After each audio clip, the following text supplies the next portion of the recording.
Olá, queridos, a gente continua os nossos estudos sobre o século XX, chegando a 1939, a Segunda Guerra Mundial, um dos eventos mais marcantes, se não o mais marcante do século passado. 70 milhões de pessoas morreram durante esse período. Muitas pessoas eram civis, nem todos militares. E eu escolhi essa imagem porque eu acho que ela é uma das mais simbólicas, das mais emblemáticas desse evento. Essa imagem mostra o Hitler, o grande líder da Alemanha, fazendo uma pose à la Facebook na frente da Torre Eiffel aí, durante o período em que a Alemanha dominou a França. A gente vai entender como é que a guerra chegou a esse ponto, mas eu queria partir dessa imagem tão simbólica que é o líder da Alemanha em frente ao grande símbolo francês, mostrando realmente a dominação e ocupação do país, para a gente poder entender melhor os detalhes dessa guerra. Vamos voltar um pouquinho para a gente entender isso melhor. A gente vai voltar para 1919, ano em que foi assinado o Tratado de Versalhes. Versalhes é a cidade francesa onde foram feitos os acordos que celebraram a paz após a Primeira Guerra Mundial. A Alemanha, como grande perdedora daquela guerra, da Primeira Guerra, foi o país mais penalizado por esse acordo. Recebeu multas enormes, foi obrigado a limitar o tamanho do exército, o tamanho dos navios, e a principal consequência do Tratado de Versalhes é que o clima na Alemanha era um clima de revanche, um clima de que em algum momento o país precisaria recuperar sua imagem, seu respeito, sua posição no cenário internacional. Foi um país que saiu realmente ferido, saiu machucado, não só da guerra em si, que por si só já causa muito problema, mas também desse acordo. Bom, o Tratado de Versalhes deu margem para a chegada ao poder do Hitler, o líder do partido nazista, e da sua filosofia de governo, o nazismo. Ele se apropriou dessa ideia de revanche, dessa ideia de recuperar a imagem da Alemanha, e usou isso em favor do projeto de poder que ele tinha. Ele valorizava a raça alemã, dizia que eles eram superiores, escolhia um inimigo específico. A gente já trabalhou isso melhor quando pensou nos governos, nas formas de governo totalitárias, quando a gente discutiu como o nazismo se apropriou das ideias fascistas para dominar a sociedade alemã. Em 1933 é quando Hitler chega ao poder e começa a desenhar os caminhos da Segunda Guerra. Poucos anos depois de chegar ao poder, em 1936, quando o Hitler já estava desenvolvendo aquele projeto de uma Alemanha forte, da recuperação do exército, ele forma uma aliança com outros dois países que tinham muitas semelhanças com o projeto de governo dele, a Itália e o Japão. Aqui a gente tem uma caricatura dessa aliança, mostrando exatamente o nome que eles adotaram, o nome de eixo, e aí as capitais dos três países: Berlim, na Alemanha, Roma, na Itália, e Tóquio, no Japão. Esses três países se alinharam exatamente pelo que diz esse mesmo desenho, pelo interesse em mais terras e mais poder, cada um nas suas respectivas áreas de influência aqui, onde eles acabaram atacando. O objetivo dessa aliança já era um objetivo militar. Sim, já existia ali um interesse em formar um grupo de países que tivessem ideias em comum e que quisessem crescer e que queriam crescer em importância e em poderio no mundo. Bom, nesse momento o Hitler ficou numa posição confortável para levar adiante o projeto de expansão da Alemanha que ele tinha. Primeiro porque ele fez uma aliança com países que tinham políticas muito parecidas, no caso do Japão e da Itália, que também queriam expandir seus territórios. Segundo que Inglaterra e França não se colocaram contra esse crescimento do exército, da marinha e da aeronáutica alemães. Isso, mesmo que isso desrespeitasse o Tratado de Versalhes, aquele combinado do final da Primeira Guerra, porque eles imaginavam que em algum momento Hitler ia se virar contra a União Soviética e os comunistas, que eram, segundo o próprio Hitler, inimigos dele. Nesse período inicial, ele aproveitou esse conformismo da Inglaterra e da França para ocupar algumas regiões como a Áustria, em março de 1938, e a Tchecoslováquia, em março de 1939. O que a Inglaterra e a França não imaginavam era o que ia acontecer logo depois disso.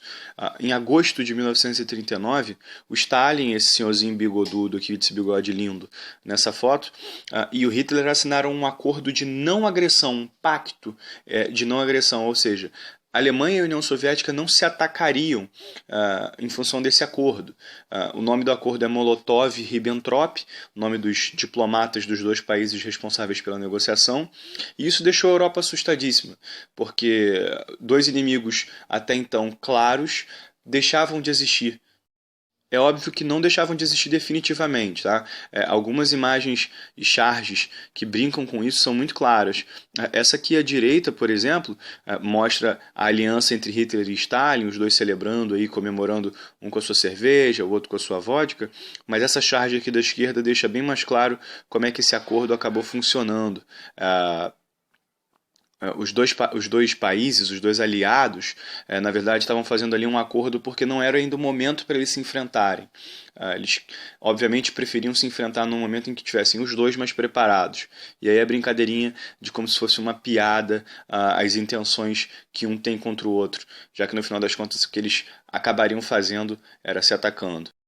De toda forma, se a gente voltar para como a história caminhou, em setembro de 1939, a Alemanha finalmente invade a Polônia, uma região que já interessava para poder recuperar esse pedacinho de terra aqui que dá acesso ao mar, e Inglaterra e França não têm outra escolha, como mostra esse jornal aqui da época, que mostra que os dois países começaram a se mobilizar após a invasão da Polônia. Foi em 1º de setembro de 1939, após a invasão da Polônia, que a guerra de fato começa, com a declaração de guerra contra a Alemanha, contra o governo do Hitler, chamado de Terceiro Reich, pela Inglaterra e pela França. É interessante a gente notar que a técnica militar do Hitler e dos nazistas era muito eficiente. Eles utilizavam uma espécie de método chamado Blitzkrieg, que em alemão significa guerra relâmpago. A ideia é mover o mais rápido possível tropas, e aí também a parte móvel, no caso os blindados, os tanques, para tentar ocupar com muita rapidez as regiões próximas, causando um efeito surpresa no inimigo.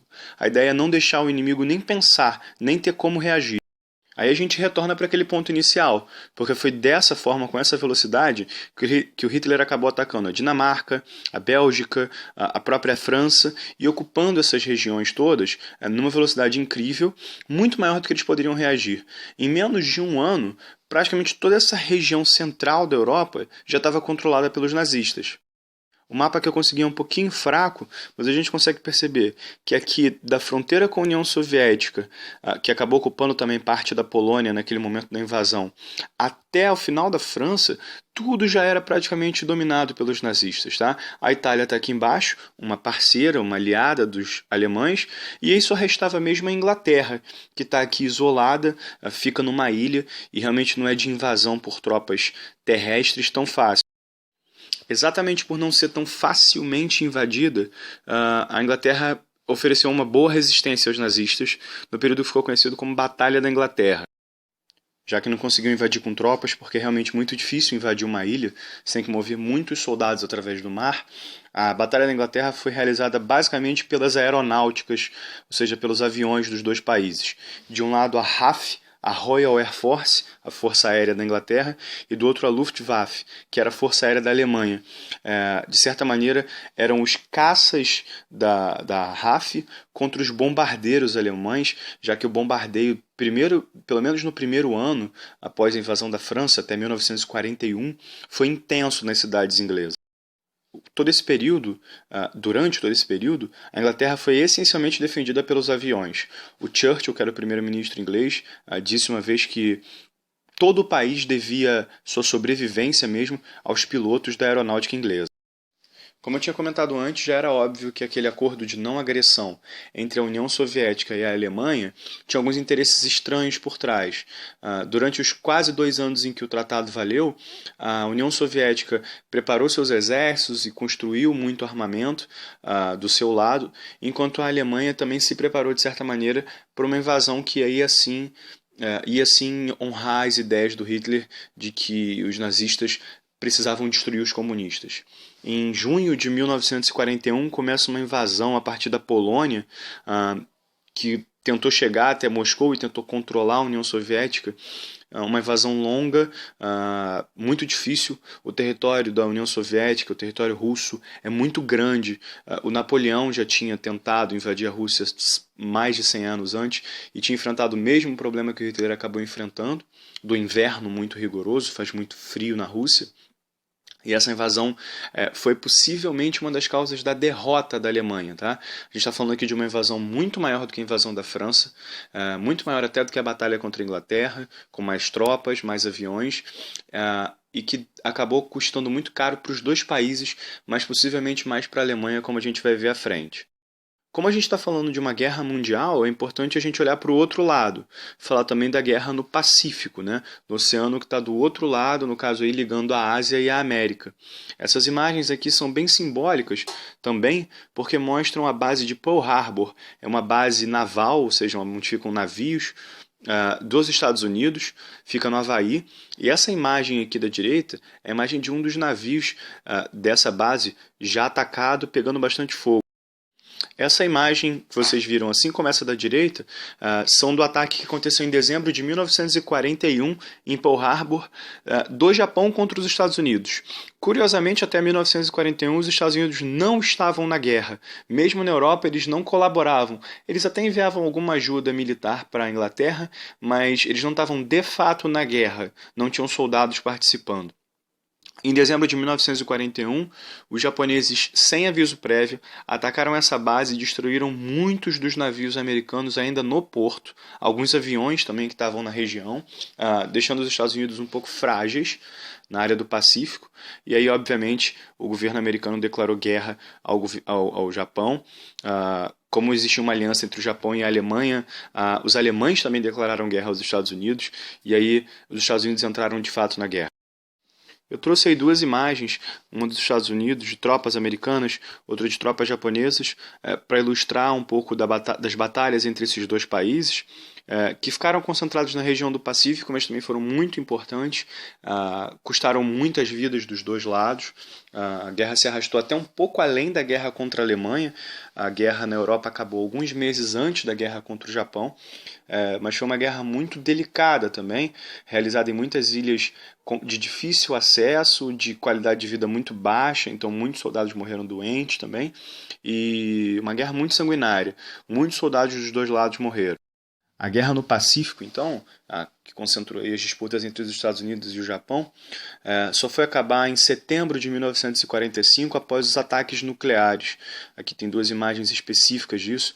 Uma é o cogumelo de fumaça gigante que sobe depois da explosão de uma bomba nuclear. Esse aqui é específico do cogumelo que subiu após o ataque nuclear dos Estados Unidos contra o Japão.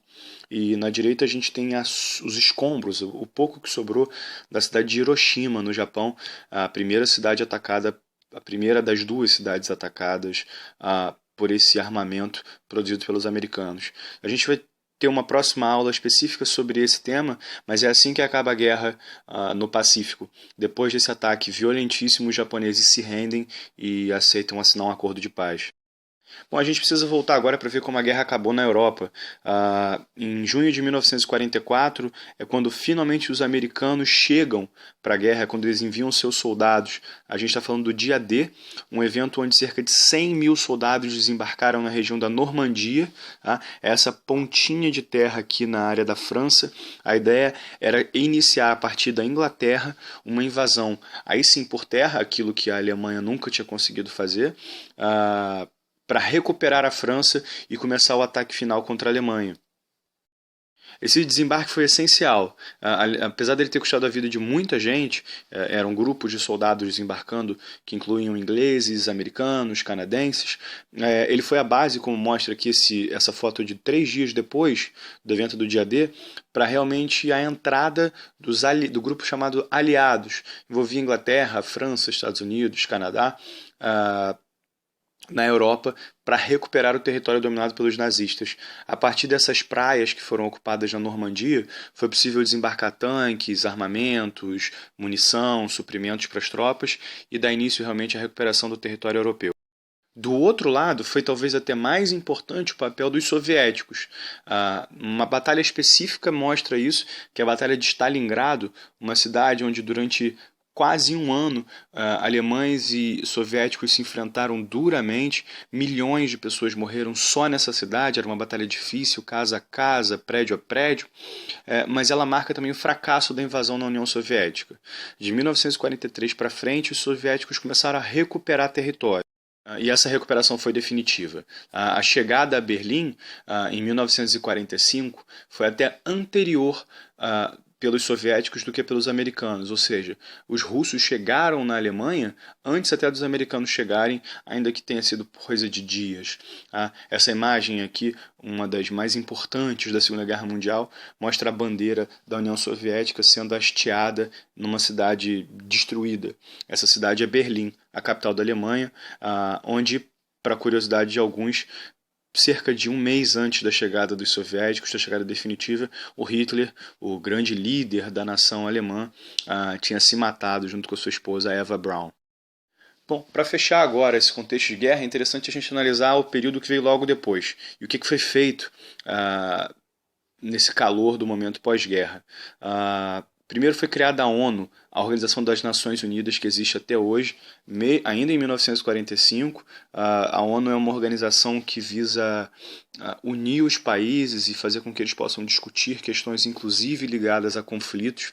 Ela foi muito eficiente durante todo o tempo em que existiu e continua existindo, em evitar grandes guerras entre grandes potências. O mundo ainda vê pequenas guerras, mas hoje a gente não vê mais guerras entre países de grande expressão e, obviamente, de grande poder militar.